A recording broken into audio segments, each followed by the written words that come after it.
I saw somebody did a video that Trump was going to.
Good morning, everyone. It's Tuesday. That means we're here together on El Show Sin Fronteras, talking in English about immigration updates, and I'm answering your live immigration questions. I'm going to give you an action tip of the week.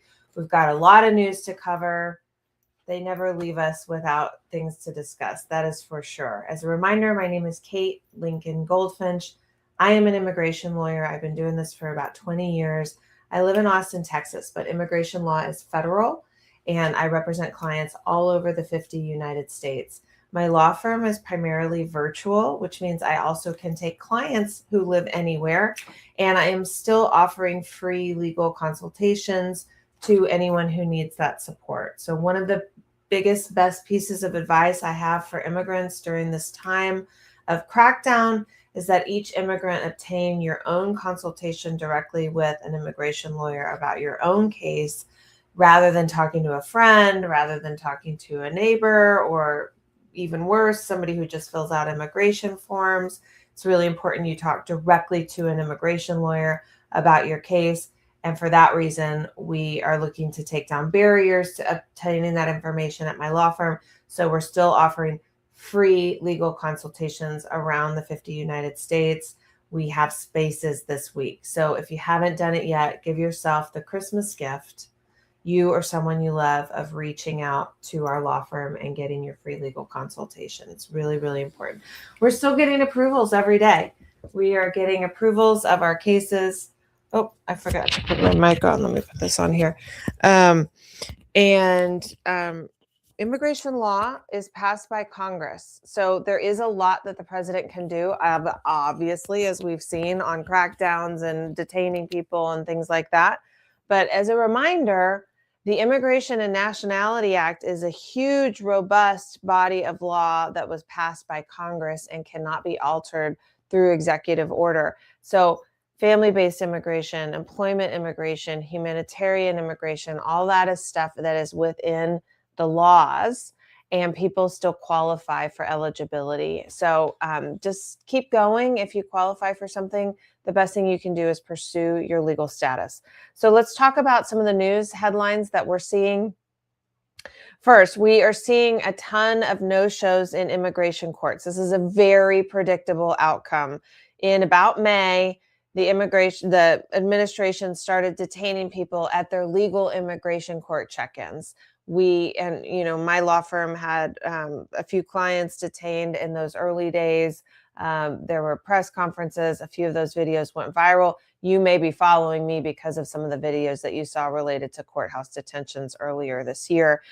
It was real. It really happened. It really tore families apart. It is still ongoing. And the message has been received loud and clear by the immigrant community. And that message is, if you show up for your legal court appointment, you might get detained and separated from your family. And it's like a 50-50 chance. We don't know. We just find out some days, Oh, ICE is at the courts today. So as a result of that, in absentia removal orders have tripled in 2025 over 2024. An in absentia removal order is when someone doesn't show up to their court appointment and they get ordered deported by the immigration judge. So over 50,000 people this year, just in the last 6 months, right, have gotten in absentia removal orders because they received this message that if you go to court, you could be detained. So that drives more and more people underground and into the shadows, and it increases the difficulty that ICE would have if they cared to actually go after violent criminals. This is taking them in the wrong direction because it's putting people who were following a legal process, don't have a criminal history, into the batch of folks that they need to go out and find. So it's increasing the numbers and the complexity around actually going after people who are dangerous. Second, Trump has suspended the diversity visa lottery. You don't hear a lot about the diversity visa lottery. That's because it's lesser used, lesser known program. The idea of the diversity visa lottery is it's a way for people who don't have employment options, they don't have family options, to get a green card to come from the United States if they come from a country that has low numbers of immigration. So countries that don't already send a lot of immigrants to the United States: Mexico, China, India, the Philippines, other countries that have low immigration numbers can be part of this diversity visa lottery. And it's been a great way to increase, obviously, diversity in this country. Trump has suspended the DV lottery after the Brown University shooting. So each time we see one of these attacks, we see this reaction and response from the Trump administration that isn't necessarily connected, but they do this like retaliatory action. So after the 2 National Guardsmen were shot in DC, we saw the crackdown against the Somali population in Minnesota. Entirely unrelated, but that's what we see from the Trump administration. Some incident occurs, some major crackdown against a huge population of people who probably had nothing to do with the incident. But no surprise, there's no real justice within the Trump administration. Okay, next, the Pope has named Ronald Hicks as the next Archbishop of New York. This signals a continued challenge to Trump on immigration by the Catholic regime. So Ronald Hicks, what we know about him is he's been part of this fund, this $300 million fund to help survivors of sexual abuse within the church. He's also been pro-immigration. So this signals which way the Catholic Church is heading. And I can say that as an immigration advocate, we need and rely on the Catholic Church often in support of our efforts because the Catholic Church is so connected to the immigrant community, very powerful, very funded. And there's been, a little bit of, frankly, frustration with the church for not being as involved as we would like as advocates. But we're starting to see from the top levels of the Catholic Church in the United States more sort of signaling that they are going to be helping out a little bit more on immigration, which I'm happy to see. Next, U.S. federal judge Gia Cobb says that Trump cannot ban lawmakers' surprise visits to ICE facilities. This is a win. We are very happy about this. Essentially, the oversight of these ICE detention centers is with Congress. And surprise visits obviously are better. I've been, in a lot of these detention centers. I've had one of my first jobs out of law school was a fellowship where I provided rights presentations at these detention centers. So I've seen the inner workings of these detention centers often. And I can tell you that when a planned visit is occurring from some human rights foundation, from Congress, what have you, they get ready. They clean everything. They make sure everybody's got new, nice clothes. They fix up the food. They make sure the infirmary is set. They staff it really well. They resolve all of the issues. They try and just put a bunch of lipstick on that pig in advance of the visit. That's what occurs. And so Congress has been able to surprise visit these facilities, just show up and see what's happening today. Well, Trump banned surprise visits a few months ago. This was around the time of Alligator Alcatraz. And they were like, oh, and also members of Congress can't get into these facilities. We're very problematic for very obvious reasons. Well, that policy has been blocked by a federal judge. I'm very happy to see it. And I'll also note this does also follow the timeline that we've talked about a couple of times, guys, where Trump announces some illegal, unconstitutional policy. And all of us go, wait a minute, he can't do that.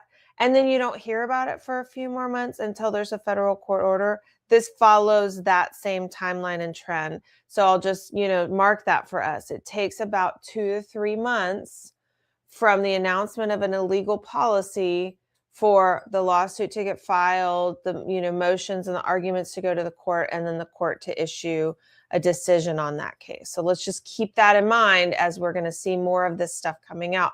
Oh, we need to understand it's going to take about 2 to 3 months until we get a court order blocking it. So we'll track this case to see what the appeal process will look like. I highly doubt that the ultimate outcome after appeal is going to be any different. Congress will need oversight of these facilities. And as we know, there's major violations going on in these facilities. They've held children longer than they should in conditions that they should not be holding them in, and that the conditions within these facilities are really bad. They've been reported that, women have had to use the restroom in front of men, that there has the temperature has not been regulated. It can either be really way too hot or too cold. Food is not adequate. Sleeping facilities are not adequate. Medical care is not adequate. All of that has been reported repeatedly. And at a time when we have more immigrants in detention than ever before in history, we're creeping up on 70,000 people in detention. And so what we definitely need congressional oversight, and we definitely need Congress to be able to just show up and not announce a visit so that they don't have time to hide everything that's going on. Next news item, Trump is, and go ahead, start sending me your questions. I've got 2 more items to cover and we can start talking about your questions. Trump is set to expand immigration crackdown next year despite the backlash. So his approval rating on immigration fell from 50% in March to 41% in mid-December for what has been his strongest issue, campaigning. 11 percentage points, that's a lot. But ICE and Border Patrol are going to get over $170 billion in additional funds through September 2029. That's over their existing budgets of $19 billion, which I will just note is more than all other law enforcement budgets combined. So they are ramping up this billions and billions and billions of dollars for immigration enforcement, for ICE and Border Patrol, which are the 2 entities that are conducting these raids, these kidnappings, what we're seeing, this racial profiling on the street, all these viral videos that are so upsetting and distressing to watch. That's what's being funded more by the Trump administration. So we need to keep doing what we're doing. Stay here with me, watch this video, share this video, talk about it. It's Christmas. Go home. You're going to be with your families. Go home and talk about this stuff. This is not the Christmas where we just keep the peace. And there are cordial ways to have these conversations. I had an interesting conversation this week. As you guys know, I'm campaigning for Texas House of Representatives in District 50. And I went to a neighborhood association meeting over the weekend and shared with them, of course, that I'm an immigration lawyer and this is why I'm running.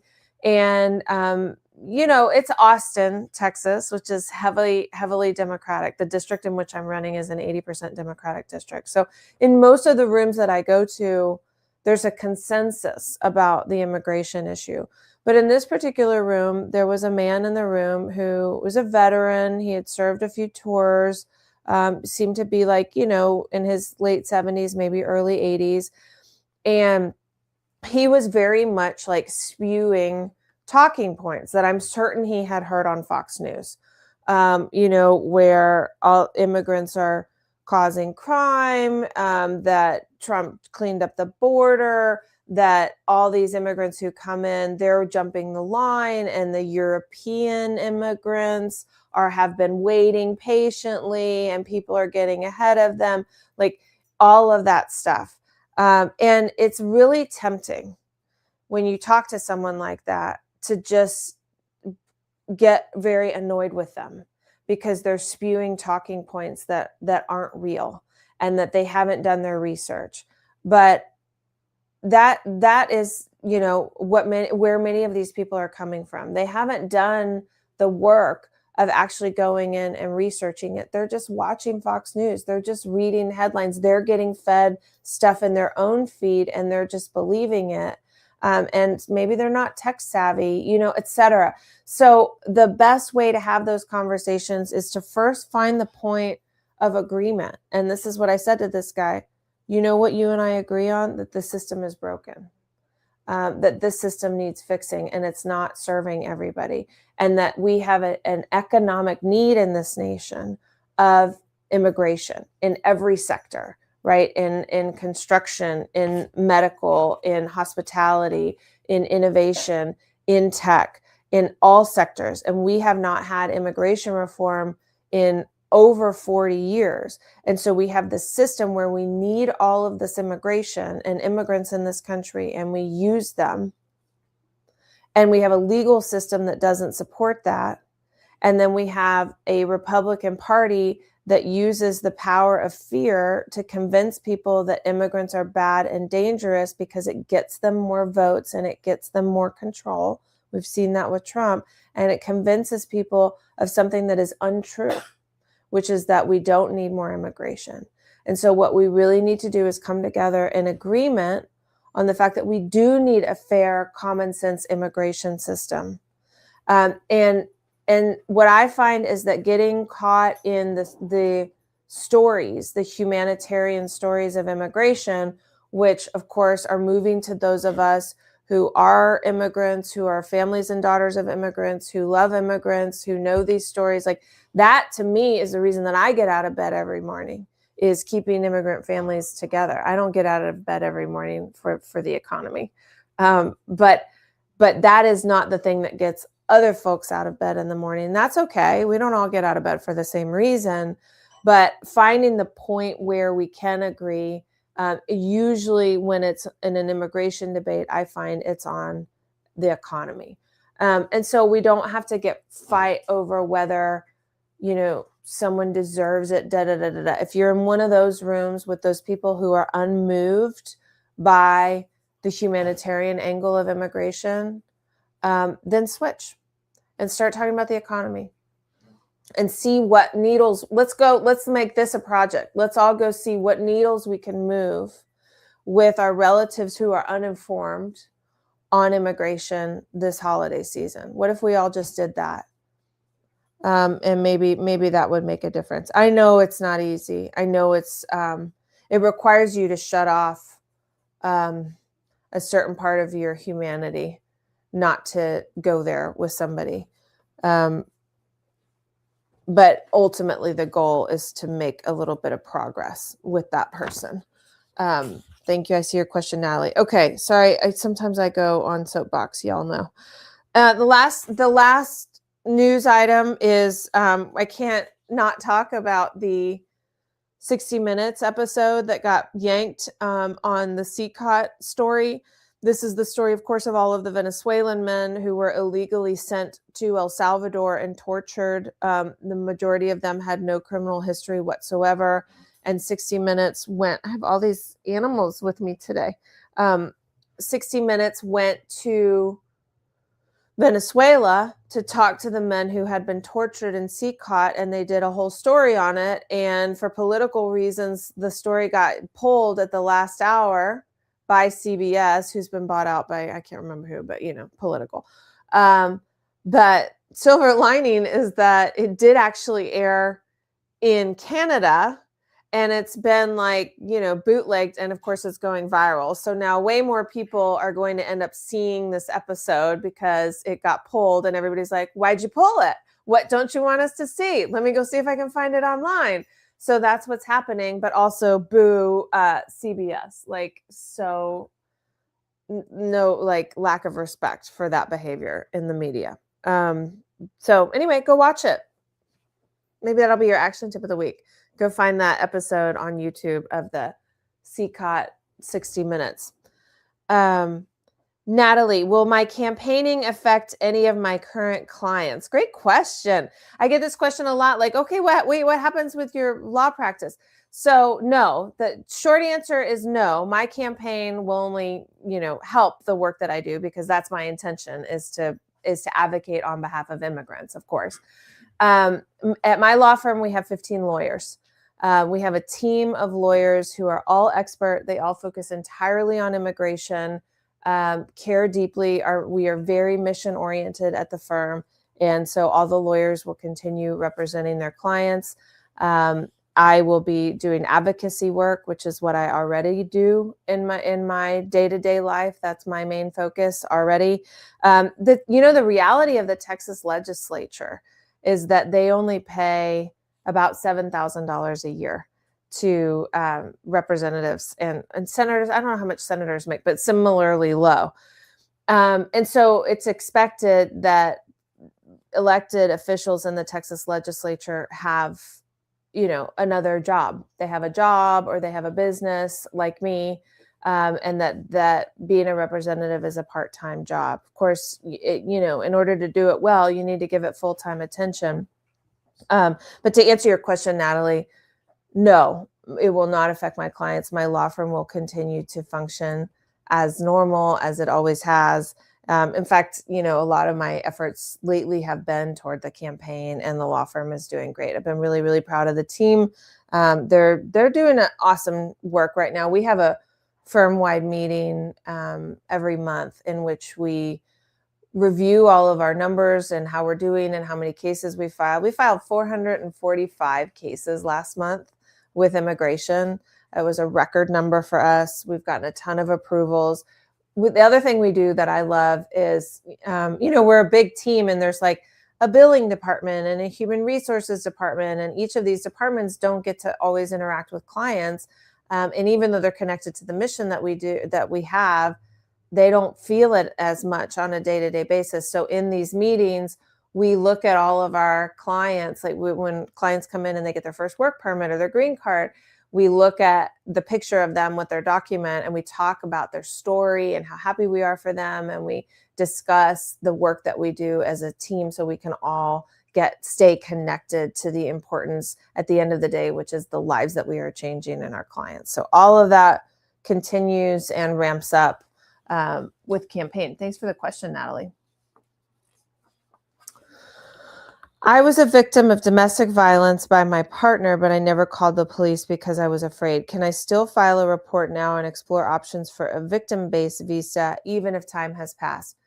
Technically, yes. So let me first say, okay, when someone has been the victim of domestic violence, there's two ways to get legal status. One is VAWA, the Violence Against Women Act, and that's if your abuser was your spouse or parent or child if they were a U.S. citizen, but the common is a U.S. citizen or permanent resident spouse.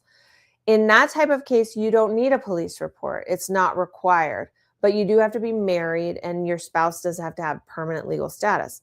Well, if you're unmarried or if your abuser is undocumented, then your other option 2, is the U visa, and that's the crime victims visa. And the purpose of this is to encourage cooperation with law enforcement. So it does require a police report. You do have to have filed a police report, and you have to get certification from law enforcement that you were helpful in the investigation. So for that one, if you're unmarried or your abuser was undocumented, you do need to file a police report, and you can file a police report after the event. Obviously, you have to be within the statute of limitations window. They have to still be able to bring charges. So for a misdemeanor assault family violence, that would be 2 years in the state of Texas. So you have to file it within 2 years after the event. And you can file a late police report. I want to introduce you guys to Ladybug. This is our new kitty. Isn't she precious? She was born without eyes. She was found in a field out near Corsicana, Texas, and brought to a vet tech. Oh, she wants to get down. Who she likes Bing Bong, but not popcorn. So when popcorn's near, they fight over me. But anyway, she's our newest family member, little Ladybug, and she's precious. We're having so much fun with her. So I'm sure she will appear more and more often, but it's my first time having a blind pet, and it's just so cute. She's so cute the way she's like scans the room like this. Her other senses are heightened, of course. Thank you for your work. Blaming various immigrants is a way to create culture wars and to make profit. Thank you. I totally agree, Kelly. And we see it for what it is, right? Like ultimately the people, the Stephen Millers of the world, the Bovinos, the Trumps, all these guys who get up there and they tell us immigrants are bad, they're coming for you, blah, blah, blah, blah, blah. And it gets people really riled up. It is ultimately for power and control. That is what they're after. And it works really, really well. And we see that for what it is. And when you're talking to someone who has been hoodwinked by these messages, it doesn't work to tell them that they've been hoodwinked. It just doesn't go. It's just going to get you in this vicious cycle, because then they think that you're not paying attention, that you've been lied to, that you're just a crazy liberal, blah, blah, blah. Then you just get up in this. So what I find is when I'm talking to someone who believes all of this rhetoric from the right about immigrants, is to find the point on which we can agree. Do you agree that we need more immigrant home health care workers, that our baby boomers need people to care for them? Okay. And then what should be done about the fact that we don't have a legal immigration system to create jobs and visas for those people? We need something for that, right? Okay. And so just like getting there bit by bit and sort of sidestepping the cultural stuff is the way to create movement. And it is fatiguing. It's fatiguing and very frustrating, and not everybody can do it. And I definitely don't expect people who are immigrants themselves or children of immigrants to have to go out and do this, because it's traumatizing. It's traumatizing to argue for your own humanity. And nobody should have to do that. And so those of us who can do it, I think it's incumbent upon us to do it, to have these hard conversations. I don't like them either, but it's why I do it. It's why I go on conservative radio and have these conversations. It's why I go, sometimes I'll give presentations to people that are very anti-immigration, and it takes a lot of energy to go in and do that. But I think that somebody needs to, somebody should. And so those of us who can should do it. All right. I entered the country with a visa and I overstayed. I later married a U.S. citizen, but then we separated. Can that marriage still help me in any way, or do I no longer have options?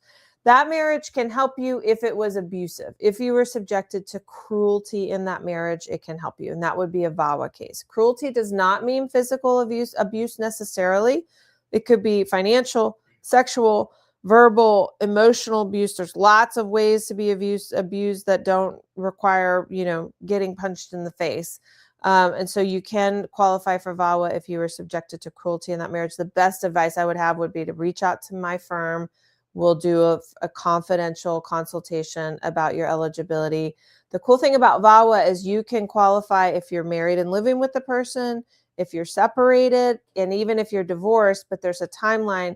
You have to file within 2 years after the date of the official divorce, or you lose your eligibility. So there is a bit of, urgency to file if you are in the divorce process or if you have divorced. But that's the only way post-separation that you can benefit from a marriage to a U.S. citizen. But reach out. Let's talk. Okay. Let's do the action tip of the week. I'm going to wrap up, and then I'll also tell you we're not going to do a show on Thursday this week because it's Christmas, and then next week I'm taking the week off. So we'll resume on January 2nd.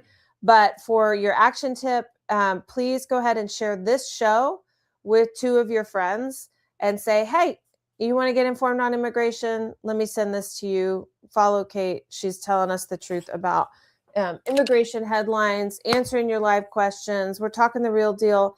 I hope that everyone has a really, really lovely holiday, and remember to be grateful if you're sitting around with your spouse and your children and you are all together safely in a house and you're not separated from each other by a detention center or bars or borders. You are very, very, very lucky. And take a moment and reflect on that gratitude and send some love to all the people who are separated. And let's do some work to get those guys back together. All right. Love you guys. Merry Christmas. We'll see you on January 2nd. Bye-bye.